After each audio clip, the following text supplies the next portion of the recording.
Something's leaking, Gonz. Something's leaking. Do you hear that? Is that a leak? I think I hear something leaking. Yeah. All right. Something's leaking. Did you? Are you even woke up, man? Of course, the big story from the last couple of days here is the one here from Reuters. Headline, Under Pressure, Abortion Leak Exposes U.S. Supreme Court's Disunity. You hear my cool leak noise? Was that you? Okay, I was like, all right. That was me. You remember that in middle school where you flick your cheek? Yes. Yeah, that was There's very a good. leak, baby. Okay. Excellent. Great job. Sorry, I just shotgunned 2 caffeine waters before the show, everybody. So... Yeah, ready to go. Pumped up. Mm-hmm. Yeah, the headline, Abortion Leak Exposes U.S. Supreme Court's Disunity. Oh, no, the disunity of the Supreme Court. And I know. I got a clip. Is it too early to comment on that? Go ahead. I mean, just the headline itself. Under Pressure, Abortion Leak Exposes U.S. Supreme Court's Disunity. When has the Supreme Court ever supposed to be united? It's not supposed to be united. It's not some sort of, council of elders that rules the happenings of the peons. No, it's supposed to be that's what they would like it to become. I don't know, a court. They go back and forth. They're supposed to disagree. That's why there's 9 of them. I don't know what this unity of the Supreme Court means, but okay, keep going. All right. Well, I don't even think we should read the article because we're going to go straight to Nightline here. Nightline did a piece, long piece on it, and then we'll break it down here. But just some of the info according to Nightline. All right. On the steps of the nation's highest court, Roe v. Wade has got to go! The nation's most divisive issue laid bare. After the bombshell leak of a draft opinion showing that 5 conservative Supreme Court justices appear poised to strike down Roe versus Wade. Notice how they don't ever talk about who leaked it. Is it a legal leak? There's nothing about who leaked this document. Well, there's a lot of speculation. We'll get into that a little bit. But. Okay. The nearly 50-year-old landmark decision that protected a woman's right to access abortion. There have been leaks before about negotiations, about vote changes, about the outcome in a case, but there has never in history been the leak of a full draft opinion, let alone in one of the most important cases in a generation. The draft opinion, while not final and not meant to be released to the public, raises the stakes on both sides of the abortion debate. If Roe is overturned, 26 states are certain or likely to ban or severely restrict access to abortion. 26 states, that's almost 36 million reproductive capable people who are going to be losing access to abortion care. And reproductive capable people. Yeah, that doesn't sound eugenics at all. It's right. Yeah, it's better than birthing persons. Yeah, sure. We'll hear more from. We'll hear more from this lady. Reproductive capable people. Well, I don't know if that actually makes any sense because technically men are reproductively capable. I mean, they play their own part as long as they're capable. Yes. And if you're not capable, there's pills for that. Yes. And also, I don't know, more recently, they've been really pushing for the scientific approach to having that whole thing happen. You're talking the male birth control. Not just that, but the actual male carrying out a whole pregnancy. Oh yeah, well, I mean they're working towards that. They're not quite there yet. That's confusing. Well, it's confusing because they do, and part of it is the trans issue, and this is not what we plan on talking about here, but just because you brought it up, they're talking about men, carrying children or whatever, being reproductively capable. It becomes so much more confusing in the trans issue where a lot of times when they say men can have babies, they're talking about biological women. Right. Yeah. With beards or whatever, presenting as male, which is different than an actual biological male having children. Exactly. I don't know. The whole thing's confusing. Yeah. Well, we're going to hear more from Colleen McNicholas because this whole piece here does paint a picture of who the good guys are, who the bad guys are, and what you should do about it. That's the whole messaging of Nightline here. So let's continue. Yes, 36 million reproductive capable people who are going to be losing access to abortion care in the coming days, months, or years. This is actually the very beginning of our battle to make abortion unthinkable and unavailable. On Capitol Hill, Democratic lawmakers furious. This is what the Republicans have been working toward this day for decades. Do you want to do the whole... Is that Elizabeth Warren? Yeah, but we have the whole Elizabeth Warren rant. I cut a couple parts out where the crowd cheers and stuff. It's 1:43. It is a little bit longer, but do you want to just have it, just so we can she seems document? Pretty upset. We might as well listen she's mad. to her. She's mad. And it's in classic Pocahontas fashion. Oh, she's just, the hypocrisy is, okay, here we go. I am angry because we have reached the culmination of what Republicans have been fighting for, angling for decades now. And we are going to fight back. I am angry because of who will pay the price for this. It will not be wealthy women. Wealthy women can get on an airplane. They can fly to another state. They can fly to another country. They can get the protection they need. This will fall on the poorest women in our country. This will fall on those who have been raped.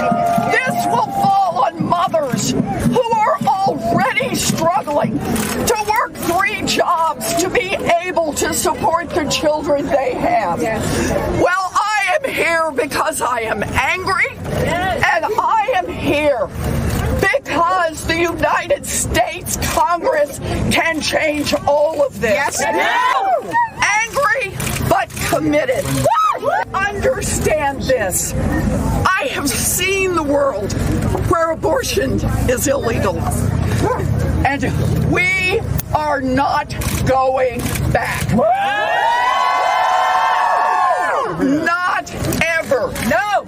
So say it with me. We are not going back. We are not going back. Not ever. Not ever. Not ever. Not ever. Not ever. Not ever. Never. Whoa. Wow. Whoa, are you amped? Wow. Activated, baby. Pretty amped. I was going to say, that's the activation right there. That is the mobilization. And it does not, we've been saying it since the beginning. If you remember, the last time Roe versus Wade had its big sort of run-in, its big issue over in Texas specifically on the states' right side of things, happened just right in the nick of time for Newsom's recall election. Yep. And that was absolutely just activation for the Democratic parties. Yeah, and it worked perfectly. And the timing of this, of course, it's the culture war. It's the activation of the Democrats that had been. They'd gotten maybe they went back to their Netflix and chill. They weren't paying attention to politics anymore. They gotten lazy. Once COVID started kind of drifting away. Trump's got this. Let Joe handle it. Exactly, and especially with the mandates and the COVID restrictions and all the World War III Ukraine, that Biden is starting. Let Joe handle all the foreign stuff. We're good here in America. Yeah, so this is perfectly timed, very well executed activation of the Democratic base right before the midterms. And it's even, the timing is just so perfect, especially because this is not even technically a decision yet. This was a leak of a draft. Yeah. And, I don't know exactly if this is how it works or not, but I do know when it comes to drafts, in a lot of different industries and a lot of different, especially the news industry, they'll write 2 stories. they'll write each story for whatever side of a court case, actually ends up coming through. I wonder if the Supreme Court does something similar, if one side writes a draft of their proposal, the other side writes another draft. Yeah. And, you could have both drafts. It's very convenient to be able to leak one of them. Well, and one of the things later on, I don't think I included it in a clip, but one of the law professors that's being quoted in this Back to the Nightline piece, she basically says that this could be sort of the extreme, a starting place where you start big and then you sort of chisel away at it as time goes on. People can change their minds later on or whatever, but it's sort of like a broad, first draft kind of thing. So, whatever. Sure. But they're making it doesn't matter what it is. They've made it a political issue, and boom, they've got the activation, they got the media on it. Yeah. And I love to. I'm going to go back real quick to the article that you brought. Under pressure, abortion leak exposes U.S. Supreme Court's disunity. It says here the leak of a draft of the U.S. Supreme Court ruling overturning the landmark Roe v. Wade abortion rights decision shows a once stead body creaking under pressure. Wow. That is very distasteful. Reuters, come on, man. It is pretty distasteful. I mean, it's like. Did you hear about the story? This is nothing to do, but it kind of does with there's like that. I'm having a brain. Hold on. Hold on. Let me find it before I talk about it. Yeah, go find it. So a once stead body creaking under pressure as its increasingly assertive conservative majority looks to upend the law on a range of major issues. So there's a range of issues. The court's hard-won reputation as the grown-up branch of the government is now slipping away. Please. And if you remember, Gonz, at the latter part of 2021, there were some weird little things starting to pop up with the Supreme Court. Some personal, they were like making a character assassination. Something like that. Of the Supreme Court. They were talking about the different justices having little squabbles and, being snarky to one another. And they were kind of starting to build this narrative that the Supreme Court are kind of like just a bunch of children, and we shouldn't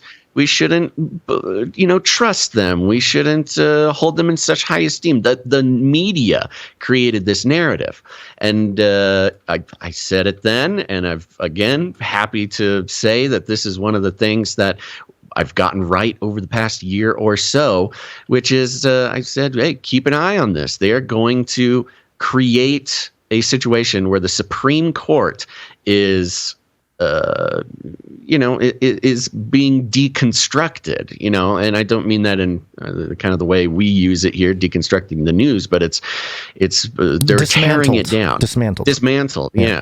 The article goes on. The disclosure was the latest in a string of controversies ensnaring the court, intended to be a nonpartisan body.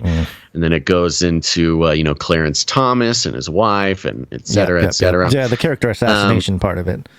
Oh, yeah. Just one by one, they're sort of assassinating the character of mainly the conservative justices, but it includes some of the liberal justices. Now, there's a lot of discussion over who leaked this, who leaked the draft opinion, who could have possibly done it, who is attacking the Supreme Court's their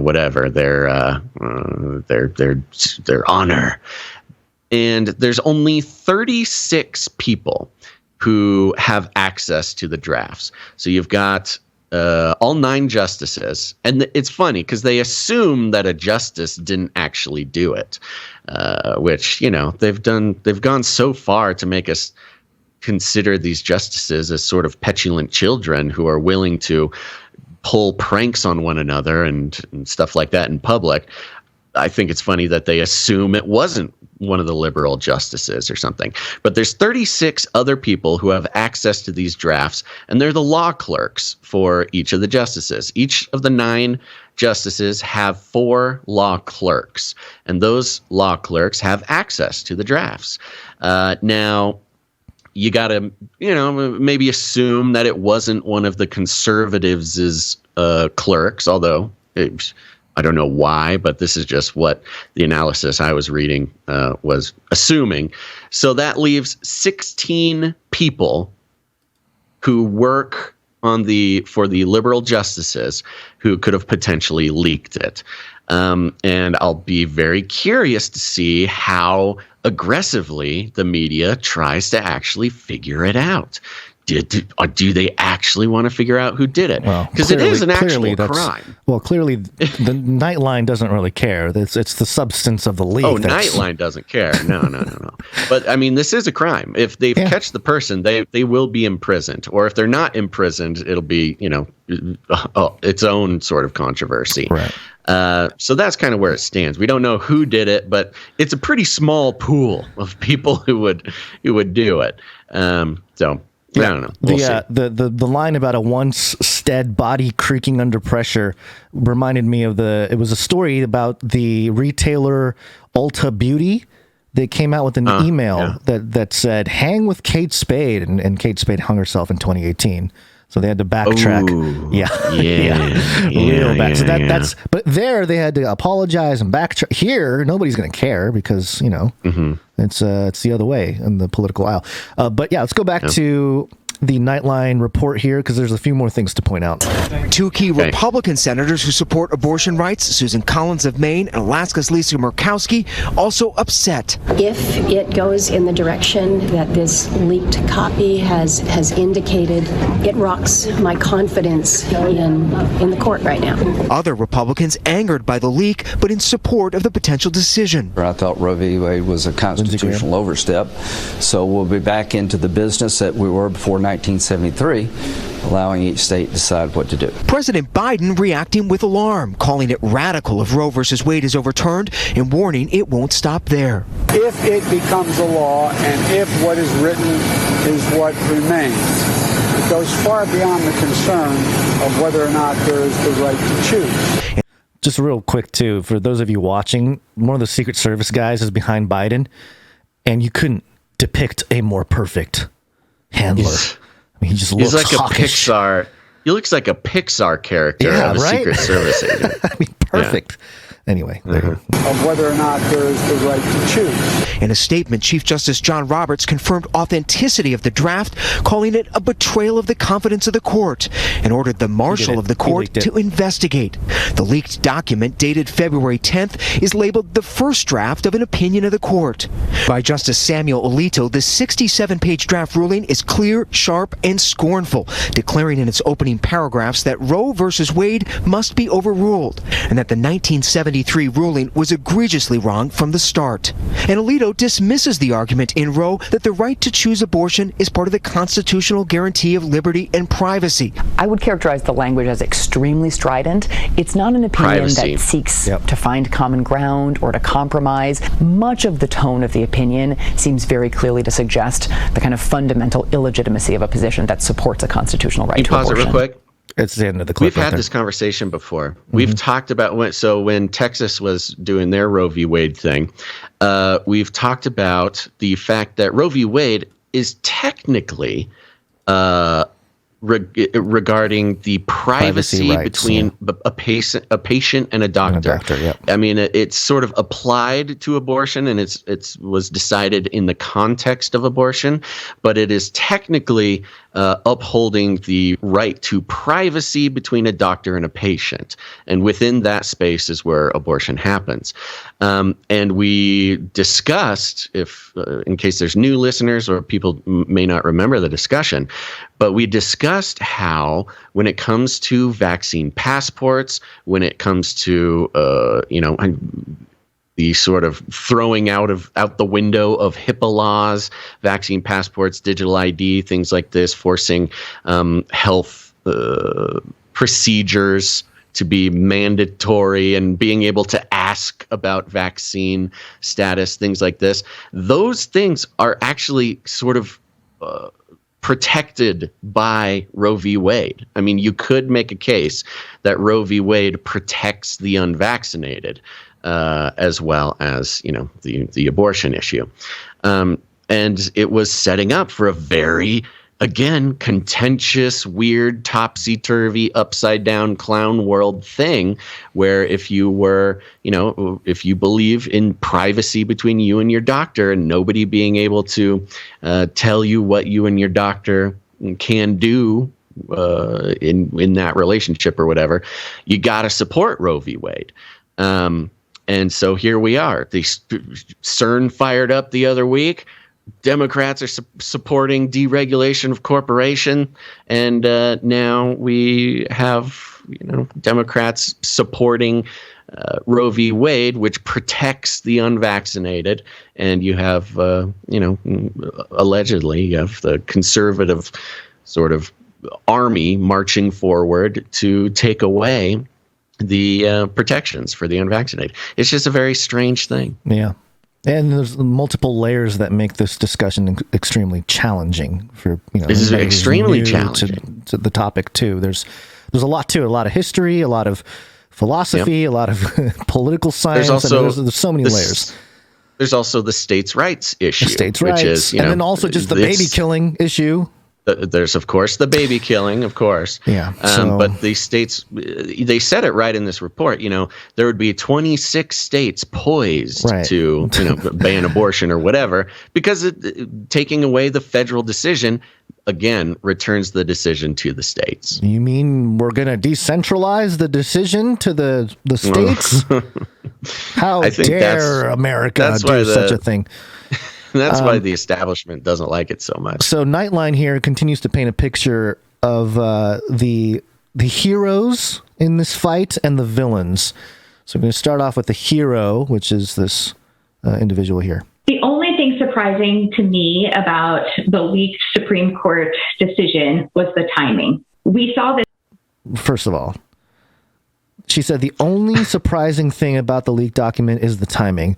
When that's weird. You and I would agree, and I think most people listening would agree that that's the least surprising part of it. We're in we're literally at the kickoff of the midterms. Yeah. The timing the culture war has to fire up right before the midterms. And of course this was going to happen. Yeah. And it's a nice, again, and here's the deceptive part. The deceptive part is people think that the Democrat establishment doesn't want this to happen. The Democrat establishment absolutely wants this to happen. Oh, yeah, this because is great for mobilization. It's great. It's going to get everybody reelected. It's going to activate the Democrat base. Oh, there's nobody in the world that wants Roe v. Wade to be under threat more than a Democrat politician moving into the midterms. Yeah. Here we go. About the leaked Supreme Court decision was the timing. We saw this coming, and we have been preparing for this moment. Dr. Colleen McNicholas is an abortion provider in the Midwest. She lives and works in Missouri, a state she says already feels like living in the post-Roe world. The folks who are going to be disproportionately affected the most are going to be people who are the most marginalized already. It's going to be folks in rural communities. It's going to be Black and brown folks, people who are unhoused, undocumented, people who have financial insecurity. The lengths Dr. McNicholas takes to get through her day-to-day duties chronicled in the 2018 documentary Reversing Roe. In America, 1 in 4 women will have an abortion in their life. So to me, abortion is just basic health care. We're going to remove the pregnancy. Okay. So there you go. You got an abortion doctor in Missouri that was tracked in a Netflix film about her struggles in a very conservative state, trying to provide for the less fortunate. So she's a hero in the context of Frontline here. But you also have to have the villains. And in this next clip, I have the villain transition into another personal interest story. And the transition happens because of the music that kicks in. But this clip starts with the casted villain of this situation. If this leak is correct, if the court does in fact move to reverse Roe versus Wade, this is not simply a notch on like a political victory belt. This is lives at stake. Kristen Hawkins is the president of Students for Life of America. We first met her at the 2015 March for Life. We are the pro-life generation. For the past 16 years, her group has advocated to abolish abortion completely. Now is time to get to work, to activate this army, this nearly 1,300 Students for Life groups that we support and train across the United States. So yeah, it's this other Republican conservative side that's activating politically, not the Democrats. It's the Republicans activating. This is meant to cause alarm for the Democrats to say, "Oh my gosh, they're mobilized. Exactly. They're going to try to take office. We must do something about this." United States. She says even if Roe versus Wade is overturned, her mission will continue, working with state legislatures state by state, like in Oklahoma, where just today the governor signed a 6-week abortion ban into law, modeled off the controversial Texas bill SB 8 from last summer. If Roe does in fact fall, we have a number of states where we know we'll have immediate battles to make abortion unavailable, and then we're going to have other states which are going to be longer term objectives where we'll be engaging in primaries, we'll be engaging in general races to elect the leaders that will uphold the will of the people. So you can just have a seat right here. I was like, I'm pregnant. I'm trying to get an abortion. For thousands in Texas, like Maddie, a college student, SB 8 was devastating. Drowning. That's the best word to describe it, is drowning. Last year, we followed Maddie across state lines to Mississippi. Now it's a waiting game. To that very clinic now at the center of the Supreme Court case. Do you feel secure in your decision? Yeah. My decision hasn't wavered. It's my body and it's my choice. If Roe v. Wade does get overturned in the next couple months, there are going to be so many marches and rallies to bring support to women that have feared this for so long, and I will be there. She will be there protesting. She'll be there. Yeah, activated. She is activated. There you go. Yeah. So, well, there you go. That's what this whole thing is about. It's the culture war. We've been talking about it for a while here. And that's, again, nobody wants this more than the Democrats. And, the Republicans enjoy it, too. Feels like a win. Also activating them there. There's a political war going on, and people's lives are being toyed with. Their minds and their sort of allegiances are being tested and activated. It's going to be a rough 6 months here.